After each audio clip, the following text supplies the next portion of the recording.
ನಮಸ್ಕಾರ ಎಲ್ಲರಿಗೂ welcome back to Ani food world. ನಾನಿವತ್ತು ಮದುವೆ ಮನೆಗಳಲ್ಲಿ ಯಾವ ರೀತಿಯಾಗಿ ಸಾಂಬಾರನ್ನು ಮಾಡ್ತಾರೆ ಅಂತ ತೋರಿಸಿಕೊಡ್ತಾ ಇದ್ದೀನಿ.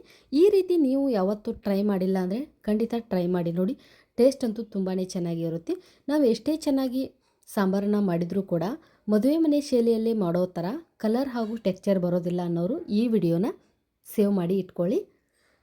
ಟೇಸ್ಟ್ ಅಂತೂ ತುಂಬಾ ಚೆನ್ನಾಗಿರುತ್ತೆ. ಇದನ್ನು ಮಾಡೋದಕ್ಕೆ ನಾನಿಲ್ಲಿ ತೆಂಗಿನಕಾಯಿ ಪೀಸಸ್ನ ತೊಗೊಂಡಿದ್ದೀನಿ. ಹಸಿ ತೆಂಗಿನಕಾಯಿ ಪೀಸಸ್ ಮತ್ತು 3 ಟೊಮೆಟೊನ ತೊಗೊಂಡಿದ್ದೀನಿ. ಇವಾಗ ಸ್ಟವ್ ಮೇಲೆ ಬಾಣಲೆನ ಇಟ್ಟು 2 ಟೇಬಲ್ ಸ್ಪೂನ್ ಆಗುವಷ್ಟು ಎಣ್ಣೆನ ಹಾಕ್ಕೊಳ್ಬೇಕು. ನಾನಿಲ್ಲಿ ಟೊಮೆಟೊನ ಈ ರೀತಿಯಾಗಿ ಫ್ರೈ ಮಾಡ್ಕೊಳ್ತಾ ಇದ್ದೀನಿ ಎಣ್ಣೆಯಲ್ಲಿ. ಇದನ್ನು ಒಂದು ಲಿಡ್ಡನ್ನು ಕ್ಲೋಸ್ ಮಾಡಿ ಫ್ರೈ ಮಾಡ್ಕೊಳ್ಬೇಕು.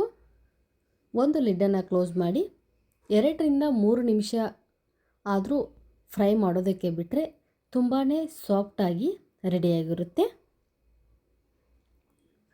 ನೋಡಿ, ಈ ರೀತಿಯಾಗಿ ಸಾಫ್ಟಾಗಿ ರೆಡಿಯಾಗಿರುತ್ತೆ ಮತ್ತು ಎಲ್ಲನೂ ಕೂಡ ಚೆನ್ನಾಗಿ ಫ್ರೈ ಆಗಿರುತ್ತೆ. ಇದನ್ನು ನಾನಿಲ್ಲಿ ನೀರಿಗೆ ತೆಗೆದು ಹಾಕ್ಕೊಳ್ತಾ ಇದ್ದೀನಿ. ಬಿಸಿ ಇರುತ್ತೆ, ಹುಷಾರಾಗಿ ತೆಗೆದು ಹಾಕ್ಕೊಳ್ಬೇಕು. ಇಲ್ಲಿ ನೀರಿಗೆ ತೆಗೆದು ಹಾಕ್ಕೊಂಡಾದ್ಮೇಲೆ ಸ್ವಲ್ಪ ತಣ್ಣಗಾಗೋದಕ್ಕೆ ಬಿಡಬೇಕು. ಸ್ವಲ್ಪ ತಣ್ಣಗಾದ್ಮೇಲೆ ಇದರ ಮೇಲಿನ ಸಿಪ್ಪೆನೆಲ್ಲ ರಿಮೂವ್ ಮಾಡ್ಕೊಳ್ಬೇಕು. ಜಾಸ್ತಿ ಫ್ರೈ ಆಗಿದ್ದರಿಂದ ಸೊಪ್ಪೆನ ಹಾಕಿದರೆ ಅಷ್ಟೊಂದು ಸರಿಯಾಗಿ ಬರೋದಿಲ್ಲ. ಹಾಗಾಗಿ ಈ ರೀತಿ ಎಲ್ಲ ಸ್ಕಿನ್ ಎಲ್ಲ ರಿಮೂವ್ ಮಾಡ್ಕೊಳ್ಬೇಕು. ನಂತರ ಎಲ್ಲ ಸಿಪ್ಪೆನ ರಿಮೂವ್ ಮಾಡ್ಕೊಂಡಾದ್ಮೇಲೆ ಇದನ್ನು ಕೈಯಿಂದಾನೇ ಕಿವುಚ್ಕೊಳ್ಬೇಕು. ಈ ರೀತಿಯಾಗಿ ಯಾವುದೇ ಸಾಂಬಾರಾಗಲಿ ಟೊಮೆಟೊನ ಕೈಯಿಂದ ಕಿವಿಚಿ ಮಾಡಿದರೆ ಟೇಸ್ಟ್ ಅನ್ನೋದು ಡಬಲ್ ಆಗುತ್ತೆ. ಹಾಗಾಗಿ ಕೈಯಿಂದ ಕಿವುಚ್ಕೊಂಡು ಮಾಡಬೇಕು ಸಾಂಬಾರು. ಟೇಸ್ಟ್ ಅಂತೂ ತುಂಬಾ ಚೆನ್ನಾಗಿರುತ್ತೆ. ನಾಲಿಗೆ ರುಚಿ ಕೆಟ್ಟೋಗಿದ್ರೆ ಖಂಡಿತ ಈ ರೆಸಿಪಿನ ಒಮ್ಮೆ ಟ್ರೈ ಮಾಡಲೇಬೇಕು. ಅಷ್ಟೊಂದು ಚೆನ್ನಾಗಿರುತ್ತೆ ಈ ಸಾಂಬಾರ್ ರೆಸಿಪಿ ಅನ್ನೋದು.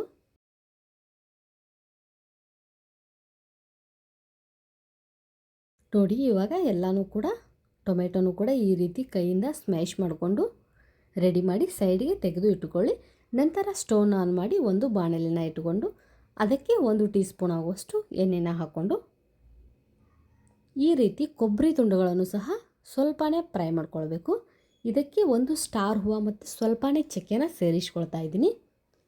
ಸ್ಟಾರ್ ಹೂವು ಮತ್ತು ಚಕ್ಕೆನ ಸೇರಿಸ್ಕೊಳ್ಳೋದ್ರಿಂದ ಮೈಲ್ಡಾಗಿ ಸ್ಪೈಸ್ ಫ್ಲೇವರ್ ಇರುತ್ತೆ. ಹಾಗಾಗಿ ಜಾಸ್ತಿ ಕೂಡ ಹಾಕ್ಕೊಳ್ಬಾರ್ದು, ಅದು ಚೆನ್ನಾಗಿ ಆಗೋದಿಲ್ಲ. ಸ್ವಲ್ಪನೇ ಹಾಕ್ಕೊಂಡ್ರೆ ತುಂಬ ಚೆನ್ನಾಗಿ ಬರುತ್ತೆ. ಇದನ್ನು ಒಂದು ಸಣ್ಣ ಮಿಕ್ಸಿ ಜಾರಿಗೆ ಟ್ರಾನ್ಸ್ಫರ್ ಮಾಡಿಕೊಂಡು ಎಲ್ಲನೂ ಕೂಡ ಗ್ರೈಂಡ್ ಮಾಡ್ಕೊಳ್ಬೇಕು. ಸ್ವಲ್ಪನೇ ನೀರನ್ನು ಹಾಕ್ಕೊಂಡು ಗ್ರೈಂಡ್ ಮಾಡ್ಕೊಳ್ಬೇಕು. ನೋಡಿ, ಈ ರೀತಿಯಾಗಿ ಗ್ರೈಂಡ್ ಆಗಬೇಕು. ಇದನ್ನು ಒಂದು ಸೈಡಿಗೆ ತೆಗೆದು ಇಟ್ಕೊಳ್ಳೋಣ. ನಂತರ ಸ್ಟವ್ನ ಆನ್ ಮಾಡಿ 2 ಟೇಬಲ್ ಸ್ಪೂನ್ ಆಗುವಷ್ಟು ಎಣ್ಣೆನ ಹಾಕ್ಕೊಂಡು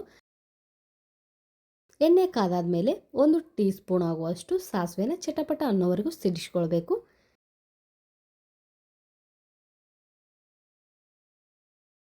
ನಂತರ ಬೆಳ್ಳುಳ್ಳಿನ ಕುಟ್ಟಿ ಇಟ್ಕೊಂಡಂತಹ ಬೆಳ್ಳುಳ್ಳಿನೂ ಸಹ ಅದರೊಟ್ಟಿಗೆ ಸೇರಿಸ್ಕೊಳ್ಬೇಕು. ಬೆಳ್ಳುಳ್ಳಿ ಎಲ್ಲ ಹಸಿ ವಾಸನೆ ಹೋಗೋವರೆಗೂ ಚೆನ್ನಾಗಿ ಫ್ರೈ ಮಾಡ್ಕೊಳ್ಬೇಕು.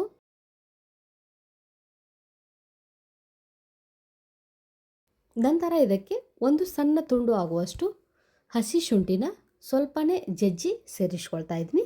ಶುಂಠಿ ಫ್ಲೇವರ್ ಜಾಸ್ತಿ ಆದರೂ ಕೂಡ ಸಾಂಬಾರು ಚೆನ್ನಾಗಿ ಬರೋದಿಲ್ಲ. ಹಾಗಾಗಿ ಸ್ವಲ್ಪನೇ ಜಜ್ಜಿ ಸೇರಿಸ್ಕೊಳ್ತಾ ಇದ್ದೀನಿ. ನಂತರ ಕರಿಬೇವು ಸೊಪ್ಪು. ಯಾವುದೇ ಸಾಂಬಾರನ್ನು ಮಾಡಬೇಕಿದ್ರೂ ಏನೇ ಮಿಸ್ ಮಾಡಿದರೂ ಕರಿಬೇವು ಸೊಪ್ಪನ್ನು ಮಿಸ್ ಮಾಡೋಕ್ಕೆ ಹೋಗಬೇಡಿ. ಕರಿಬೇವು ಸೊಪ್ಪು ಇದ್ದರೆ ತುಂಬಾ ಚೆನ್ನಾಗಿ ಬರುತ್ತೆ ಸಾಂಬಾರು. ಖಾರದ ಪುಡಿನ ಸೇರಿಸ್ಕೊಳ್ತಾ ಇದ್ದೀನಿ.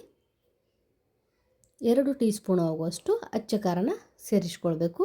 ನಂತರ ಚಿಟಿಕೆ ಅರಿಶಿಣದ ಪುಡಿನೂ ಕೂಡ ಸೇರಿಸ್ಕೊಂಡು ಚೆನ್ನಾಗಿ ಎಲ್ಲನೂ ಒಂದಕ್ಕೊಂದು ಮಿಕ್ಸ್ ಆಗೋವರೆಗೂ ಫ್ರೈ ಮಾಡ್ಕೊಳ್ಬೇಕು.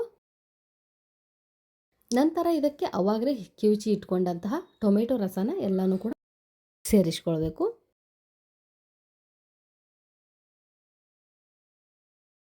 ನಂತರ ಇದಕ್ಕೆ ರುಚಿಗೆ ತಕ್ಕಷ್ಟು ಉಪ್ಪನ್ನು ಈ ಹಂತದಲ್ಲಿ ಸೇರಿಸ್ಕೊಳ್ಬೇಕು. ನಂತರ ಗ್ರೈಂಡ್ ಮಾಡಿ ಇಟ್ಕೊಂಡಂತಹ ಕೊಬ್ಬರಿ ಎಲ್ಲನೂ ಕೂಡ ಇದರೊಳಗೆ ಸೇರಿಸ್ಕೊಳ್ಬೇಕು. ನಮ್ಮ ಕನ್ಸಿಸ್ಟೆನ್ಸಿಗೆ ತಕ್ಕಂತೆ ನೀರನ್ನು ಹಾಕ್ಕೊಳ್ಳೋಣ.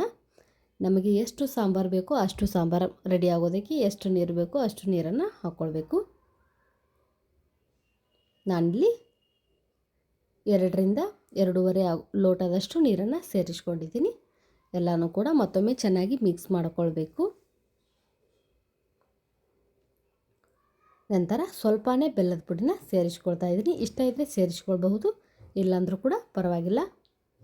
ನಂತರ ಕಲರ್ ಬರಬೇಕು, ನಮಗೆ ಒಳ್ಳೆ ಸಾಂಬಾರಿಗೆ ಕಲರ್ ಬರಬೇಕು ಅಂದರೆ ಮೇಲೆ ಈ ರೀತಿಯಾಗಿ ಅಚ್ಚ ಖಾರದ ಪುಡಿನ ಸೇರಿಸ್ಕೊಳ್ಬೇಕು. 1ರಿಂದ 2 ಸಾರಿ ಆದರೂ ಅಚ್ಚ ಖಾರದ ಪುಡಿನ ಮೇಲೆ ಈ ರೀತಿ ಸ್ಪ್ರಿಂಕಲ್ ಮಾಡಿದರೆ ನಮಗೆ ಹೊರಗಡೆ ಸಿಗೋ ಥರ ಸಾಂಬಾರು ಈ ರೀತಿಯಾಗಿ ಕಲರ್ಫುಲ್ಲಾಗಿ ರೆಡಿಯಾಗಿರುತ್ತೆ. ಇದೇ ಇದರ ಟ್ರಿಕ್ಸ್. ನೋಡಿ ಎಷ್ಟು ಚೆನ್ನಾಗಿ ಕಲರ್ ಬಂದಿದೆ ಅಂತ. ಸಣ್ಣಗೆ ಹೆಚ್ಚಿಟ್ಟಂತಹ ಕೊತ್ತಂಬರಿನ ಹಾಕಿ ಮತ್ತೊಮ್ಮೆ 5ರಿಂದ 10 ನಿಮಿಷ ಆದರೂ ಕುದಿಬೇಕು. ಕೊಬ್ಬರಿ ಸಾಂಬಾರು ತುಂಬಾ ಟೇಸ್ಟಿಯಾಗಿ ಬರಬೇಕು ಅಂದರೆ ಅದನ್ನು ಎಷ್ಟು ಹೊತ್ತು ಜಾಸ್ತಿ ಕುದಿಸ್ತೀವೋ ಅಷ್ಟು ತುಂಬ ಟೇಸ್ಟಿಯಾಗಿ ಸಾಂಬಾರು ಅನ್ನೋದು ರೆಡಿಯಾಗಿರುತ್ತೆ. ನೋಡಿ, ನಮ್ಮ ಮದುವೆ ಮನೆಗಳಲ್ಲಿ ಮಾಡುವಂಥ ಸಾಂಬಾರು ಎಷ್ಟು ಸಿಂಪಲ್ಲಾಗಿ ಮತ್ತು ಟೇಸ್ಟಿಯಾಗಿ, ನೋಡೋದಕ್ಕೂ ಕೂಡ ಎಷ್ಟು ಚೆನ್ನಾಗಿದೆ ಅಂತ ನೋಡಿದ್ರೇ ಗೊತ್ತಾಗುತ್ತೆ. ನೀವು ಖಂಡಿತ ಮನೆಯಲ್ಲಿ ಟ್ರೈ ಮಾಡಿ ನೋಡಿ. Keep watching video. Thank you.